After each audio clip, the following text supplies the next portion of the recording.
The fact that you had done that much research, that you recognized that person, made all of the difference. Mission accepted, season 3. How you doing today? I'm doing good. How are you? I'm good. You're excited. So you're a first-year student? I am. And how's school going? It's good. It's going well. I call it a stable, fun disaster. A stable, fun disaster. SFD. There you go. Stable, fun disaster. I like it. I like it. Yeah, that's about right. Right. It's a car crash. It's just always happening. It's just always in it, like bouncing around for the ride. Well, thank you for coming on Mission Accepted and allowing us to look at your application and see why you were successful. Why do you think you were successful? I think there were, some academic components. I had a really nice uptrend. I think what really helped me was following up with the school and kind of putting a name or like a voice to my application, because otherwise I feel like, they get so many applications. So I kind of called often. I sent an update letter. And I think I also had really good letter of recommendations. I haven't seen any of them. It's just I can kind of infer. And I think my interview was just really, really good. I had a lot of fun in it. Yeah. So when you say you called often, that scares me a little bit because there's a fine line between stalker and persistent and just, hey, what's going on? How often is often? Maybe 3 times. Maybe I'm just exaggerating it. Maybe 3 times within like 6 months or 5. Okay. That's not terrible. No. Okay, good. I don't want people to go, oh, I'm supposed to call once a day. I'm like, no, please don't do that. Don't do that. So persistence is definitely a big part of it. When you look back, just nuts and bolts wise, was this your first application cycle, second application cycle? First application cycle. How many interviews? 2. 2 interviews. And then 1 acceptance or 2 acceptances? 1 acceptance. The other one I got waitlisted. So technically just 1 acceptance. Their loss. That's okay. All right. Well, let's jump in to your application. I'm excited because we have a COMIS application and a COMIS application to look at today. So let's dive in and take a look.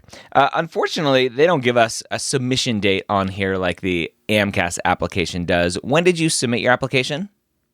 I believe it was like a first week of July 8th, kind of sticking out at me. Okay. And July for the COMIS application, the DO timelines are typically a little bit later, a little bit slower than the AMCAS timelines. So that's okay. Perfectly fine to submit in July. So you can see demographic information mostly redacted out here. You are an immigrant to this country, so that stands out a little bit here. Hispanic, Latino heritage, so you have some URM there. And then we get to so this is very interesting on a COMIS, and I don't know if I've talked about this much. So there isn't much room to have a disadvantage essay on a COMIS, but they do have these questions that basically ask, potentially, are you a disadvantaged student? And so saying you checked a box here, you graduated out of high school, which many of the enrolled students are eligible for free or reduced price lunches, designated as a health profession shortage area, you're first generation, English is not your primary language. So these are questions that a COMIS asks that basically get to a little bit of are you potentially underrepresented, potentially disadvantaged, to allow the schools to figure out how they want to handle that in their admissions process. Now, it's interesting and kind of appropriate nowadays. There's a big Supreme Court ruling that is coming that may get rid of affirmative action in school admissions decisions. And it'll be interesting because I think these questions may still be safe for that to help schools figure out who they want to accept and why. More demographic information here, blah, blah, blah. So here's the red flags area. So no red flags, which is good. And then we get to some MCAT scores. And we see here some totals. MCAT scores, not the best. Not the best. Not the best. What happened with the MCAT for you? I think one of my biggest hurdles was definitely cars. Yep. For sure. And I don't know if I'm a slow reader, if it was like a second language type of thing, but cars seemed to always get me. And I was also still working full time while I was trying to study for this, which is the one mistake like I regret during the application cycle. Okay. So not putting full time and effort into it, having other responsibilities, other distractions. Right. So I'm interested to know. It's interesting how they have it broken up, official and unofficial here. You have 6/29/2019, 7/18/2020, so about a year later, and then about another year later. So you were out of school for a while, mostly just working on your MCAT, or were you doing other things like not obviously just MCAT, but in terms of strengthening application, things you were missing? Were you taking classes during this time? Were you you didn't do any clinical experience during undergrad, so you were doing it this time as well? Or was it really the MCAT that was like, I'm not ready to apply yet. My MCAT's not where it needs to be. I'm not ready to apply. My MCAT's not where it needs to be. Yeah. So I think between 2020 and 2021, I did honestly like a lot of reflection and put a little more work into the MCAT. Okay. But then also I'm a nurse, so I've been working full time. And in between early 2020, I switched careers and I moved states. Well, not careers, I guess, but nursing paths. Like I was full-time bedside and then I went full-time outpatient, and it was like a completely different field. Yeah. And then I was doing some activities within within that, like in my job, I was working on a little bit of research. I picked up shifts in the ICU. I was, working on my job itself and got promoted a couple of times. So some of those things. Yeah. And you can see here, and one of the biggest reasons that I'm not a fan of the MCAT, especially for immigrants and non-native English speakers, is this CAR score. And it's such a common occurrence of seeing a poor CAR score with non-native English speakers. What did you potentially do? Obviously, your score didn't go up at all. What were you doing to try to get the CAR score to go up? Because it's not. A lot of people think there's nothing I can do. So it's just it is it or it isn't.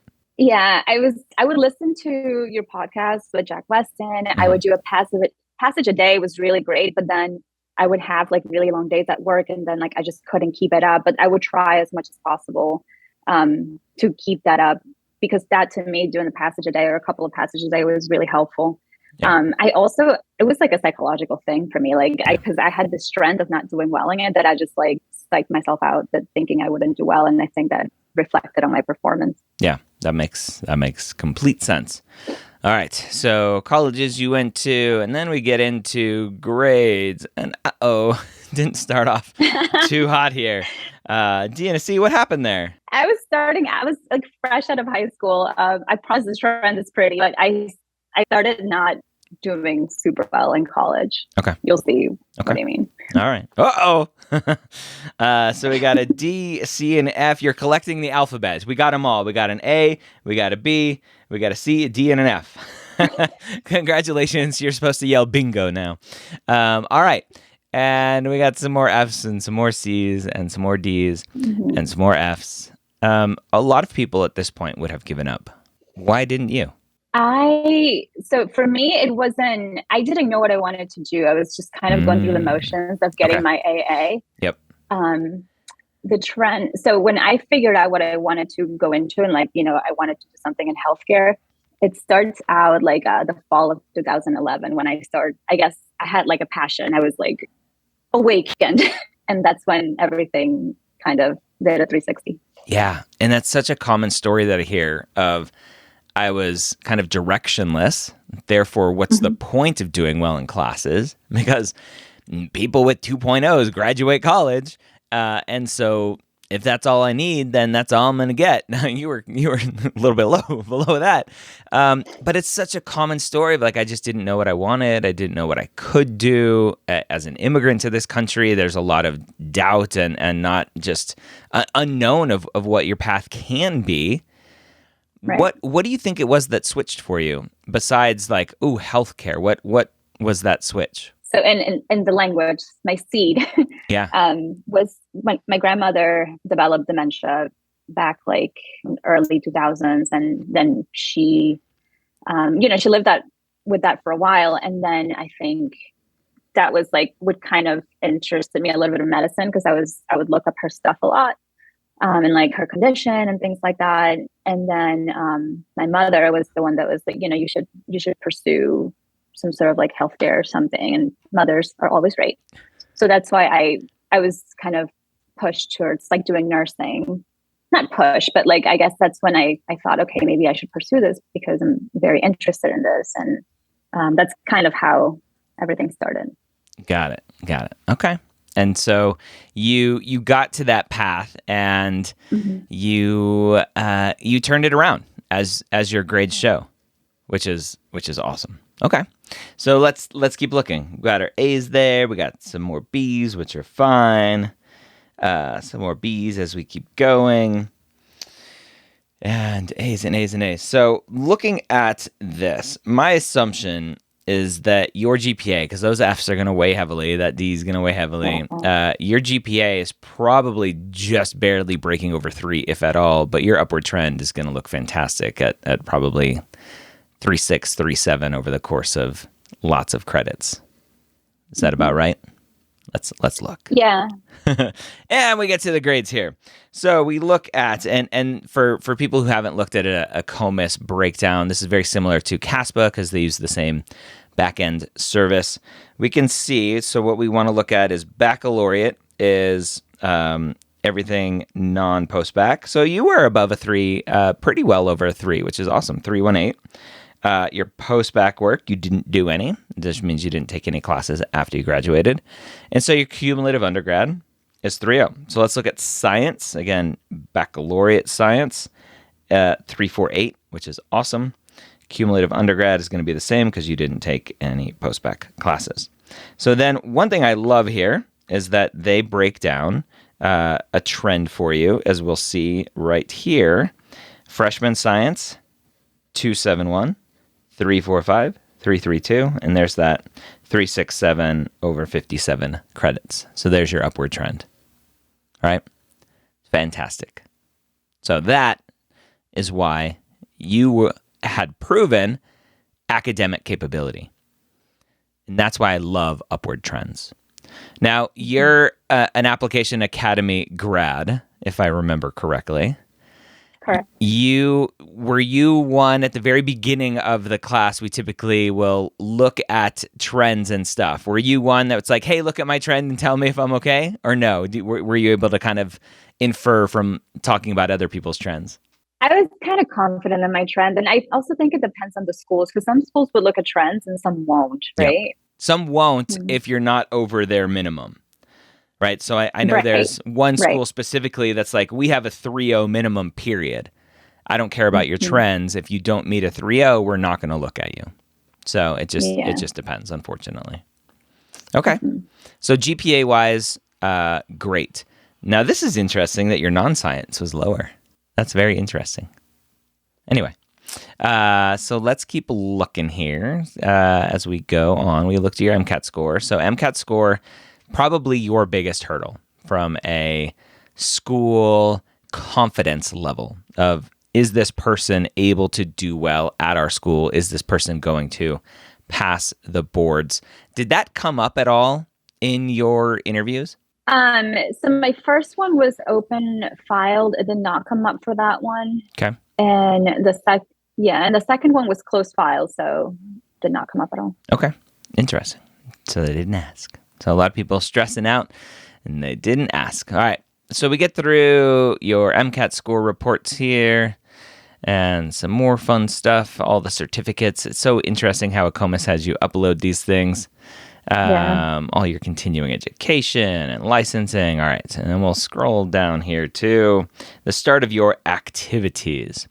So again, a little bit of a different view with a COMIS, but ultimately it's about the same other than 600 characters here instead of 700 like AMCAS. So we look at extracurricular activities, compensated volunteer. That's interesting.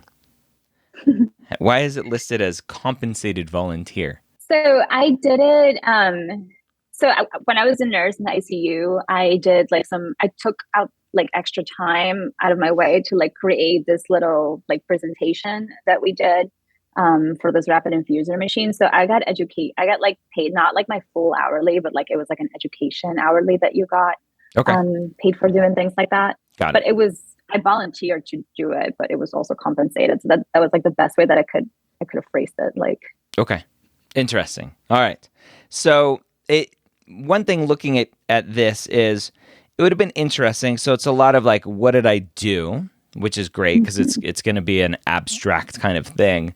One thing I would have loved to see is what was the impact of that, right? So you have the impact here of nurses became more comfortable using it during stressful situations, but what was the impact of that, right? How many, like the number of nurses, right? Or the number of patients that each of those nurses could go and impact, right? Were there less complications, less issues with whatever they're doing? So that would have been an interesting way to frame those. Okay, so that was an interesting one. Volunteer gross anatomy lab shadow experience. Okay, so you're shadowing in the gross anatomy lab. Was it shadowing or were you volunteering? um, it was basically a volunteer. They said, who wants to come and be exposed to this, and I volunteer myself to do it. I'm very confused with you with your with your categorization here. Were you like volunteering helping other people learn gross anatomy, or were you just kind of looking at it yourself? It was more of like a shadow Okay. thing. Yeah. Okay. So you're kind of shadowing. Got it. Yeah. All right. And you can see not a ton of hours the way that a COMIS breaks it down. You have an unlimited number of activities here. And so it's very easy to put these kind of smaller activity types in here. And just the way that a COMIS has it, you do hours per week and total weeks, and then it calculates out these total hours, which is a weird way to do it. I don't like how they do it. But anyway, that's just what they do. And so basically this is one giant I love science, right? I love science statement of like, ooh, the anatomy intrigues me. But that's good. I like it. So we have a more compensated volunteer here. Again, just what are you doing here? Wound care champion. So again, you are painting this picture right off the bat. These first two of the first three are I like to educate. Right? That's what these tell me. I like to help educate other people. I like to help better other people. And so that's great. It tells this story about who you are. Again, would be awesome to see numbers of how many nurses you educated and what that impact was. All right. More volunteers. So you basically, again, painting this picture of someone who doesn't just settle for the status quo. Like you weren't just going in, clocking out. You were on all of these different committees and boards and member of whatever that council to help better the workplace, better your colleagues and stuff, which is a great way to paint a picture of who you are. Especially if that is literally who you are. So for everyone watching, like, don't go get an idea of like, I'm just going to put that I volunteered for all of these boards and stuff. That's not how it works. Like, you have to do these things. And so again, practices growth, improve patient care. So just showing this continued kind of path and drive for learning and teaching, which is awesome. And that would help paint a picture of, hey, like, why do you want to go to medical school? Well, as my activities will show you, like, I'm constantly trying to learn and better myself and those around me, and that's one way of doing it, is going to medical school. So I don't know if that's your answer, but it'd be interesting if it's close to that. So we go down to clinical research coordinator here, and you can see here it is full-time, and kind of what you're doing now, or we're doing before school. And you get off to a start here with a nice little anecdote, and talking about this patient here and what that impact was for you, about feeling proud of overcoming your fear, and all that fun stuff. So great little anecdote, gets me to see who you are, which I like. So this one is interesting because you have Clinical Research Coordinator 2, Cancer Immunotherapy, 1/13/2020 to current, 7/15/2020 to current, but both of them are listed as full-time. Did you have 2 full-time jobs? No. So within the position, not everyone got to like be a mentor. So I thought I would put it in as a separate thing. So what I would have done to make it more clear is potentially put this as 5 hours a week and this as 35 hours a week. Because basically what you're saying is you worked 80 hours a week between these 2 jobs. Got it. Does that make sense? Yes. Okay. That's just how it reads. And so you just have to be careful with that. Now, luckily, the schools that invited you for an interview were like, she probably just wrote that down wrong. But other schools may have looked at that and go, what kind of games are you playing here? We don't trust you. Right? So that may have been a potential issue. But we'll give you the benefit of the doubt and say, that's okay. All right. So you have this fascination for cancer and the immune system's role in it. You can see here there was some issue, and I don't know if it's just the PDF printout or how you copied and pasted or something, but it's happened a couple times now where the apostrophes are missing. And it's really interesting. There was another one up here. I saw, right here. The apostrophe is missing. And again, it may just be how it printed out on the PDF, but that was weird. And why, just in general, be careful copying and pasting because sometimes formatting doesn't carry over. All right. And again, we get into another anecdote of kind of the role, the impact that you had here, which is great. I love it. All right. More volunteering, shadowing student. So you were shadowing a physician here. And we have just kind of what did you learn here? And shadowing is kind of hard to talk about big impacts because shadowing is shadowing and it's super passive. But you have a great little story here to lean on. And I love the takeaway here, right, of being able to reflect back on this experience to remind yourself, like, why am I doing this? Oh, that's right. Vic's experience with this doctor and how that doctor was able to impact Vic's life. That's what I want. Right. So that's an amazing, impactful story there. Some more shadowing. So again, for COMIS, just for people watching, because you have unlimited activities, it's very easy to break up all of your shadowing into multiple activities. You don't have to. You don't have to write stories for all of your shadowing, but if you have something that you want to talk about and impacts that you want to talk about, then you can, and it's awesome. So more shadowing in the OR, which is awesome. Again, nice little story, nice little anecdote. Get the behind the scenes stuff, which is awesome. All right. So then more shadowing in the ER this time. So again, just talking about each of those experiences. New grad ICU RN preceptor. So here you're working as a nurse, but you're precepting new nurses, right? Right. Got it. Okay. I love this. This must be her first one. Um, so funny. Like just, I can like just picture back in the day being back in the hospital and all of the bright-eyed, bushy-tailed like third-year medical students or interns or new nurses, like seeing the first of whatever they're gonna see, and it's so funny. You've seen 100 of them, and they're like, that's their first one, and it's Yep. so fun. It's so fun.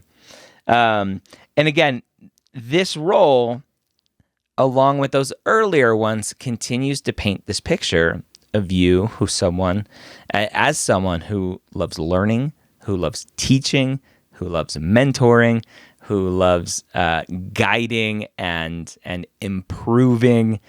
And those are all wonderful traits to have. You notice that I took all of that away without you saying, this role allowed me to grow my teaching abilities, blah, blah, blah, blah, blah. Right? I was able to take that away just from the role itself, which is awesome, and how you talked about it. That's what I like. All right. So registered nurse. So here we get down into nitty gritty, lots of hours. And you can see over 5 years, 2,000 hours, years, 10,000 hours. So there's your lots of hours. And it stinks, right? It stinks that ACOMAS doesn't allow you to mark a most meaningful. You only have 600 characters to talk about 5 years of your life. And it's like, come on. And it's so hard. But you notice, and we talked a lot about this in Application Academy, right? Is you don't need to say, Yeah. well, as a nurse, here's what I did. Like we know what nurses do. And so you Right. go into a story, you talk about Ollie here, unresponsive, young girl, Allie, we'll call her, not Ollie, and working tirelessly to stabilize her, looking at the physician and all this stuff. And so you got to see her opening her eyes and following commands and what that meant for you, which is awesome. Nice little story. Puts me in your shoes. I can see who you are. I can see what you're doing. I can see your dedication, your passion here. And that's what I like to see. All right. We continue on. Oncology nurse extern. So this is part of your kind of finishing up schooling here. And looking at what you're doing here. More education guided stuff. Great. Radiology patient transporter. So going back into school as you're working, kind of getting your clinical experience. When I want to switch a little bit. When in your path, so you're working as a nurse, when did you finally go, oh crap, I need to go to medical school? I decided that, or like I wanted to do that since I was doing my prereqs and I was taking anatomy and physiology. That's when I was like, oh Okay. my God, I love this. So Yeah. why not go down that path versus the big long detour that you took? I think I wanted to, one, I didn't know if I could do it, right? Like Okay. I Self-doubt. doubted myself. Yep. Yeah, it was like a lot of confidence. Okay. So I wanted to take baby steps and see how far I could push it. Okay. It was a financial thing too, because to go to university, it was way more expensive and I didn't have the income to do that.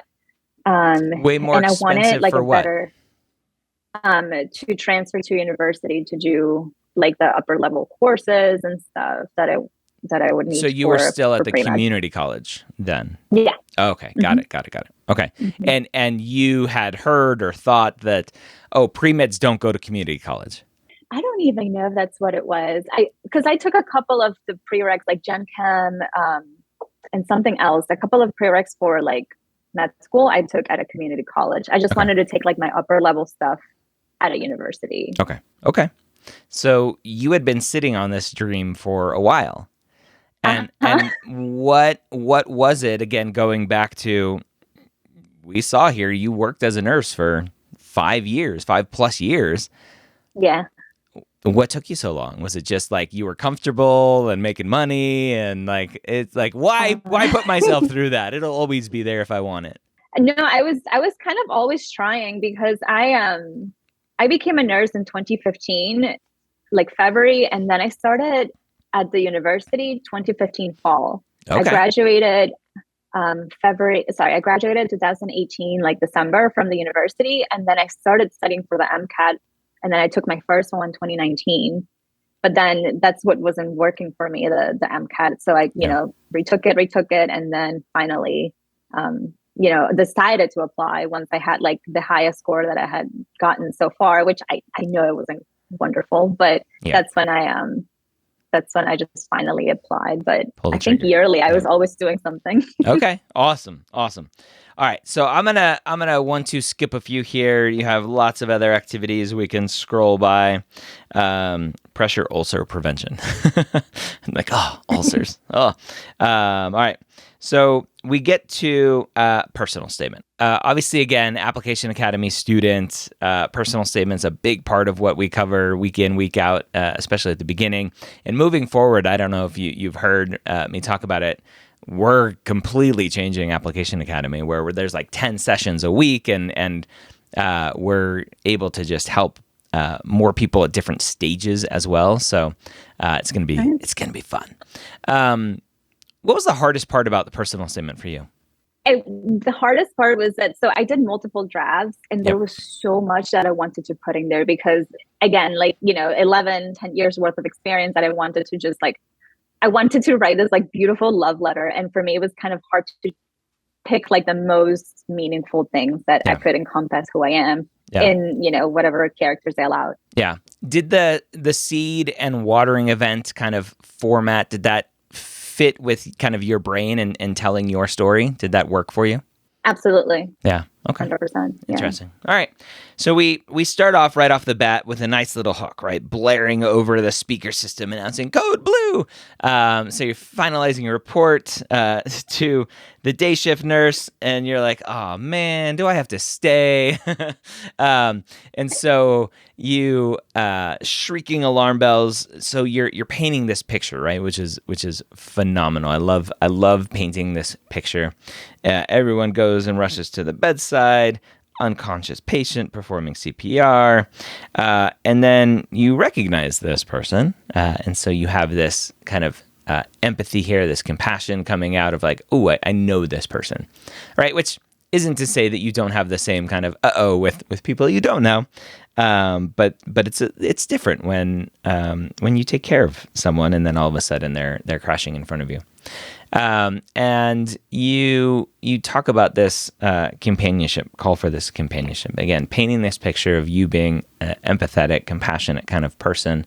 And I love you relocated your workstation next to his room. So just, again, painting this picture of someone who really cares about people, about patients, and taking care of them.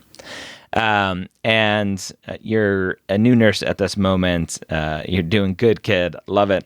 All right. And he didn't make it. And what was that like for you? So you have this impact here of tears, replaying event. So right off the bat, like your writing is super strong. You're showing me what's going on. You're helping me understand the emotions that are going through your head as you were taking care of this person, and all of a sudden they crash and now they're gone. And what is that like, right? As a nurse, and here you're setting up, I can see everything within my scope, but I could not overcome the fact I was unable to do everything in your power to save Jack, and kind of going down this path of this is why I want to be a doctor, because I did a lot as a nurse, but it wasn't enough, and I want to do more.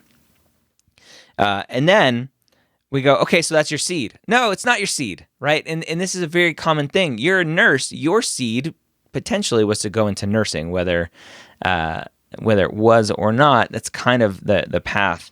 This isn't the seed. This is what we call an application academy. It was your pivot point of like, okay, I've been a nurse. Although it's not truly your pivot point, because I just asked you, and you're like, well, I always kind of wanted to be a doctor, but I was just on the nursing path to get there. But that's okay. We can massage it to work. And so now you have your seed here of talking about your grandmother diagnosed with Alzheimer's disease, and talking about that impact that it had on you. Hugging her, crying on your shoulder, helplessness consuming you, right? It's such a common sense feeling that not common sense feeling, a common feeling that students have that is driving them to healthcare at some point is the helplessness that they feel in a situation where health is concerned. And you have this vision of being in healthcare to help other people. So there's your seed statement, which is awesome. You go into more patient care experience here, again, showing who you are, showing the impact of this experience on you. It's so easy, a good personal statement, so easy to pick apart these impactful stories and the impactful kind of words that you're talking about, what you wanted to do and why you wanted to be their physician and what that meant to you. And so you became a nurse. So you talk about becoming a nurse here and just having those feelings continue to grow even as a nurse, which is great. And then you have a nice little conclusion here talking about being a nurse, but I want more, I need more. And so of why you're committing to embark on this path, including, being able to hold their hands, reassure them surgery went well, clinical trial available, all of these amazing things that you as a physician can impact their life with is what's driving you, which is awesome. So I get to the end here and I go, okay, great. I know why you want to be a doctor. You have amazing clinical experiences. You've been working in a clinical environment for a long time. I am okay with your upward trend. Your MCAT scares me a little bit, but we have enough data at our school to show that you're probably good, especially with the fact that the cars section was holding you back mostly. The science sections, you were above average. And that's it. All right, we get to the end. That's it. It's just lots of letters of rec there at the end. So I get to the end of your application. I'm like, awesome. I want to talk to you. I want to invite you for an interview. I want to talk to you.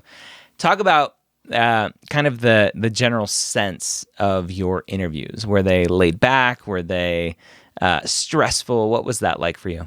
Because it's like a journey that I've kind of been on for a while, and it felt like a lot of pressure for me. Like, oh my God, this is the moment. Like, this is where I need to do or absolutely die. wow Do or die, right? Yeah. Yeah. So my first one was open file, and it was two physicians. I don't know if they were faculty or just physicians for the school. Right.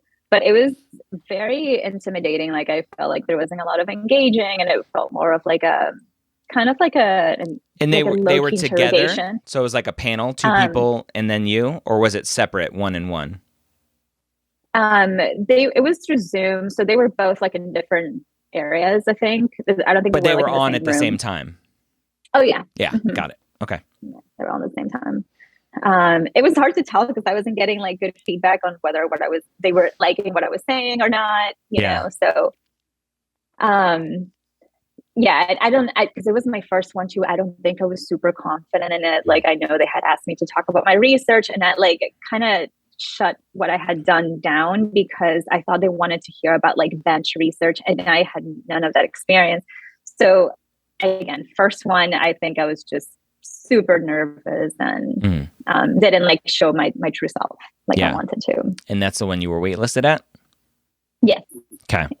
And then the other one, the one you were accepted at, what was that interview style like? So first of all, it was like it was closed file. So they were just like, who are you? And when the interviewers came on, so this is really embarrassing, but I had been on their website so much that like I knew every admissions person and like the president, their faculty by like face. So when they came on, I just had this energy and I'm like, oh my gosh, are you this person? And they were like, wow, I feel the energy. Yes, that's me. Nice to meet you. So it just, that's awesome. It had like a really good vibe. Well, yeah, because they knew at that moment that you were interested in them. And it wasn't just thanks for the interview. Yeah, we'll see if I want to come here. The fact that you had done that much research, that you recognized that person, made all of the difference, which is awesome. Yeah. It was really fun. I did formulate like a really nice, tell me about yourself, kind of nothing scripted, but what I wanted to touch on. And that was hugely helpful from, doing the mapped interview with Verinia, I believe that was my interviewer. So the whole interview just like flowed so nicely. We laughed. We had like serious topics that we discussed, and but it was all like really just just flowed. It just Yeah. flowed. Well, that's awesome. Congratulations on all of your success. As you've been in medical school now, do you have any ideas, aspirations for future specialty yet? Yeah, between everything I've done, critical care and hematology oncology are Makes my two sense. loves, Yeah. as you can see. Yeah. Right now, probably hemoth a little more. Okay. So that's what I'll lean towards for now. Yeah. Awesome. Besides telling everyone to do Application Academy because it's amazing, what words of wisdom do you have for students going on their journey to apply to medical school? I like to kind of emphasize that this is like your journey, and you'll do so much like reflection and like looking inwards to yourself and like enjoy the failures, the successes. The failures I think will make you very mentally strong, and you need every bit of that for medical school because there's going to be a lot of challenges. I also say pursue what you love. Like I randomly fell in love with cancer, and then I'm going to shout out oncologists. I'm going to take courses. So you have to kind of find what you love because everyone gets ignited by something, and explore and be yourself for sure.